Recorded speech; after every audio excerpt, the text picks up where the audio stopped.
the mafia in oil, they are stronger than mafia in drugs. Just to repeat that, mafia in oil are stronger than the mafia in drugs. I can tell you. Is that a fact? Yes, it's a fact. Did you know the mafia in oil existed before you got into this? I know that, yes, they existed, but not as strong as the way that I've faced them. They're very strong. Is this a global mafia? Is it both? Is it local mafia? There's a local one, there's a global one, so it's all mixed up. All mixed up. It's a mix, and then did they try and sabotage you in any They tried all sorts. But like what I told you in our interview, I told you that, I'm a person that I've been fighting all my life. So I think it's part of my life to fight.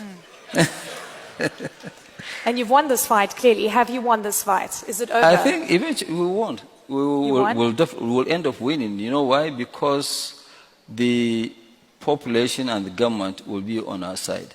Because what we are doing is right. There's one thing that I get concerned about when I hear things like the oil mafia or the international traders or whatever may be trying to interfere with Africa industrializing. It's not just with your oil refinery. It's a lot of other industries that get pushed back there. And I ask this question, I think you're the best person to ask. Does the world that is benefiting from quality raw commodities want the continent to truly industrialize, where you move industrialization into Africa? And how much pushback have you really seen on this path and journey? Well, there's quite a pushback.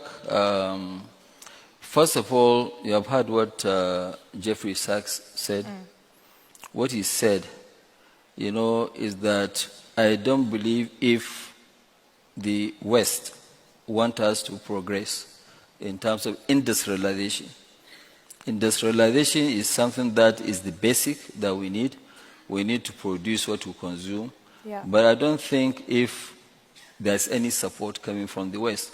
As a matter of fact, during the COVID period, some of the international banks really were looking forward to making sure that they push us into default of our loans so that the project will just be dead. And that didn't happen with the help of banks like Afrexim Bank.